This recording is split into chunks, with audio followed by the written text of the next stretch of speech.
আসসালামু আলাইকুম। আশা করছি আপনারা সবাই ভালো এবং সুস্থ আছেন। বিশেষ করে ফেব্রুয়ারি মাস আসার পর থেকে আপনারা সবাই কমেন্ট করতেছেন, ভিসা চালু হয়েছে কিনা, ভিসার কি আপডেট আসলো, কিছু কিছু ভিসা চালু হয়েছে, আমরা আসতে পারবো কিনা, বিভিন্ন জনে বিভিন্ন ধরনের কমেন্ট করতেছেন। এই একটা ভিডিওতে আরব আমিরার সকল প্রকারের ভিসার আপডেট দেওয়ার চেষ্টা করব। একটা গুরুত্বপূর্ণ বিষয়, সংযুক্ত আরব আমিরের ভিসা পুরোপুরি চালু হওয়ার পর ছোট বড় কোম্পানি আবার ছোট বড় কিছু লাইসেন্সে ভিসা বের হবে না, অনেকে বাংলাদেশ থেকে লোক নিয়ে আসতে পারবে না। অনেক গুরুত্বপূর্ণ হবে ভিডিওটা, বেশি বেশি শেয়ার করে অন্যজনকে দেখার সুযোগ করে দিন। আর আপনি যদি আমাদের চ্যানেলে নতুন দর্শক হয়ে থাকেন, চ্যানেল সাবস্ক্রাইব করে পাশে থাকুন ভিসা সংক্রান্ত তথ্য পাওয়ার জন্য। মূল আলোচনা চলে যায়। 2025 সাল আসার পর থেকে সংযুক্ত আরব আমিরাত সরকার লাইসেন্সের কিছু নতুন আপডেট নিয়ে আসছে। এখন এই বিষয়টা যদি আমি আপনাদেরকে সহজে বুঝাই, মনে করেন একটা মিডিয়াম ছোট লাইসেন্সে কোটা আছে 20 জন কর্মী নিয়ে আসতে পারবে, তার মাঝে সবগুলা বাংলাদেশি নিয়ে আসতে পারবে না। কিছু বাংলাদেশি, কিছু ইন্ডিয়ানি, কিছু পাকিস্তানি ভ্যারাইটিস নিয়ে আসতে হবে।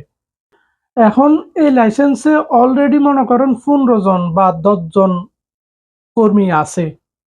এখন আবারও যদি ভিসার জন্য এপ্লাই করে, এই ভিসাটা অ্যাপ্রুভাল আসবে না, বের হবে না। কি জন্য বের হবে না? কারণ এই লাইসেন্সে যে কর্মীগুলো আছে সবগুলো কর্মী বাংলাদেশি, ইন্ডিয়ানি, পাকিস্তানি এইসব দেশের কর্মী নাই। এখন সংযুক্ত আরব আমিরাত সরকার যখন নতুন আপডেট নিয়ে আসছে যে লাইসেন্সে এক দেশের কর্মী রাখলে হবে না, অন্য ভ্যারাইটিস দেশের কর্মী রাখতে হবে। তাহলে এখন যখন এই কোম্পানিতে যেগুলো সদস্য আছে সবগুলো বাংলাদেশি, তাহলে আবার দ্বিতীয়বার যদি অ্যাপ্লাই করে ভিসা বাইর হবে? জীবনও বাইর হবে না। এই জন্য যদি বাইর করতে হয় ভিসা, তাহলে অন্য দেশ ইন্ডিয়া, পাকিস্তান এসব দেশের যদি কর্মী না থাকে, তাহলে এই দেশের কর্মীগুলোর জন্য অ্যাপ্লাই করলে অ্যাপ্রুভাল এসে যাবে, ভিসা বের হয়ে যাবে।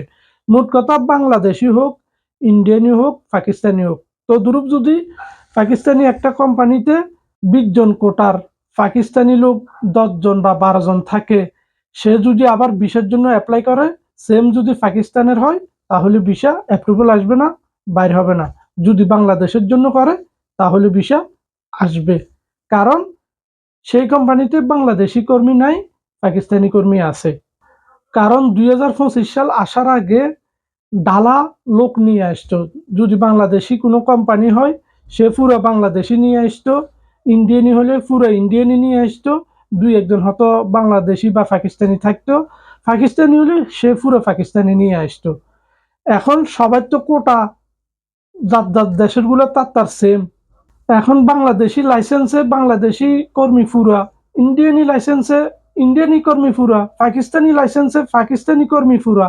এখন যদি বাংলাদেশি উদ্যোগ যদি আবার বাংলাদেশির জন্য অ্যাপ্লাই করে, ভিসা বাইর হবে? বাইর হবে না।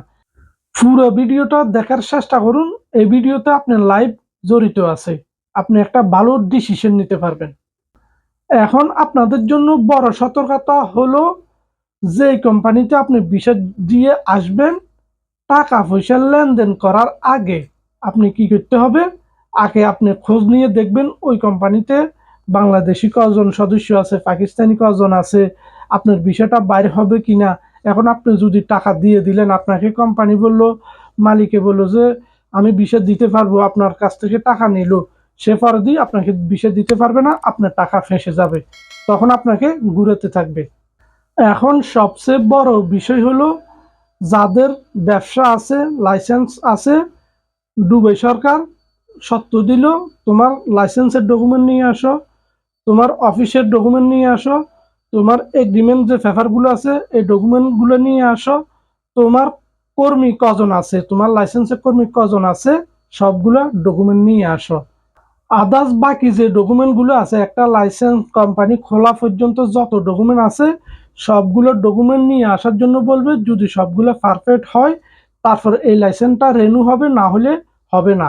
আর যদি লাইসেন্স রেনু না হয়, তাহলে কোনো ভিসা বের হবে না বাংলাদেশ থেকে বা কোনো দেশ থেকে লোক নিয়ে আসতে পারবে না। এখন একদিকে হলো অনেক লাইসেন্স রেনু হবে না, লোক নিয়ে আসতে পারবে না। দ্বিতীয় হলো এখন সব দেশ ভাগ হয়ে গেছে, লোক নিয়ে আসতে হলে সব দেশেতে নিয়ে আসতে হবে, সেদিকে একটা সংকট। তাহলে ভিসা কয়টা পাবে? তো এই জন্য আপনারা ভিসার জন্য টাকা পয়সা লেনদেন করার আগে আগে এই জিনিসগুলো ভাববেন, তারপর করবেন। তার চেয়ে বড় বিষয় হলো, আগে এমনও কিছু লাইসেন্স ছিল, তার কোনো অফিস নাই, কোনো ব্যবসা প্রতিষ্ঠান নাই, সে এমনি একটা লাইসেন্স করে 2-3 জন লোক নিয়ে আসছে। এখন আর এই সুযোগটা পাবে না। এই ছোট লাইসেন্সগুলো বেশি ক্ষতি করেছে। তারা কোনো অফিস ছিল না, ব্যবসা প্রতিষ্ঠান ছিল না, 2-1-3 জন লোক নিয়ে আসতো ব্যবসার জন্য, বাইরে লোক ছেড়ে দিত। এগুলো একটা তারা বিজনেস হিসাবে ধরে নিয়েছে। এই জন্য এগুলো সংযুক্ত আরব আমিরাত গভর্নমেন্টের চোখের নজরে আসে। এখন সিস্টেমগুলো কঠিন করে ফেলতেছে। আমি আপনাদেরকে একটা ভালো বুদ্ধি সাজেস্ট করব, সেটা হলো বড় বড় কোম্পানিগুলোতে আসার চেষ্টা করবেন। কিছু কিছু কোম্পানি আছে 1000 কর্মী, 1500 কর্মী, 2000, 10,000 পর্যন্ত আছে। এইসব কোম্পানিগুলোতে এই সমস্যাগুলো হয় না, আর হইলেও তারা এগুলো ট্যাকেল করতে পারে, তাদের কর্মী বেশি। এবার আসি ফেব্রুয়ারি আসার পরে কি কি ভিসা চালু হয়েছে। অনেকে কমেন্ট করেছেন ভিসা চালু হয়েছে, কিছু কিছু লোক আসতেছে, আমি দেখতেছি। এগুলো কতটুকু সত্য জানার জন্য চাইতেছেন। দেখেন, আউটসাইড বাংলাদেশ থেকে আসার ভিসা যদি বলেন, আরবি ঘরের visa, labour visa, visit visa, family visa, কোনো প্রকারের ভিসা এখন পর্যন্ত চালু হয় নাই, আসতে পারবেন না। যদি আপনাদের মন খারাপ হয়, করা কিছু নয়, এখন পর্যন্ত কোনো আপডেট আসে নাই। এখন বলতে পারেন, আপনারা অনলাইনে দেখতেছেন, অনেকে বলতেছে 10টা ভিসা হাতে পেয়েছি, 5টা ভিসা হাতে পেয়েছি, বিশাল সুখবর থাম্বনেলে দিয়ে রাখে, আপনারা আসতে পারবেন, কে আসতে চান আমাদের সাথে যোগাযোগ করেন। সম্পূর্ণ ভুয়া। কোনো বিষয় এখনো চালু হয় নাই। এখন যে বিষয়গুলো চালু, তারা বলতেছে যদি আপনাকে কে বলে ভিজিট ভিসা চালু আছে, আপনাকে দিতে পারবে। আপনি বলবেন যে যদি আপনার কাছে ভিজিট ভিসা চালু হয়ে থাকে, যে ভিজিট ভিসা অলরেডি আপনার কাছে আছে, অ্যাপ্রুভাল আসছে, ওই ভিসা আমাকে দেন, আমি দেখি। দেখার পর আপনি বলতে পারবেন আসলে এটা ভিজিট ভিসা নাকি প্রিজন এরিয়ার ভিসা, না কোনো অন্য কোনো ভিসা। কোনো বিষয় এখনো চালু হয় নাই। এগুলো শুধু আপনাদেরকে ধোঁকা দিতেছে। এখন যদি বলি ইনসাইড ট্রান্সফার ভিসা এখনো ট্রান্সফার হইতেছে না। বাস্তবতা এটা, এখনো ট্রান্সফার হইতেছে না। এখন ভিসা কবে খুলতে পারে? দেখেন, জানুয়ারি শেষ হয়ে গেছে, এখন ফেব্রুয়ারির অলরেডি 3 তারিখ হয়ে গেছে। ভিসা যখন চালু হওয়ার ঘোষণা এসেছে, ভিসা চালু হবে। তবে আমি আপনাদেরকে তারিখ দেব না, যে কোনো মুহূর্তে চালু হওয়ার সম্ভাবনা রয়েছে। হয়তো আমি ভিডিওটা এখন করতেছি, পরের দিন চালু হয়ে যেতে পারে, কোনো গ্যারান্টি নেই। যদি ভিডিওটা এতটুক দেখে থাকেন, লাইক, কমেন্ট, সাবস্ক্রাইব করুন। সবাই ভালো থাকবেন, সবার জন্য দোয়া রইল। আল্লাহ হাফেজ।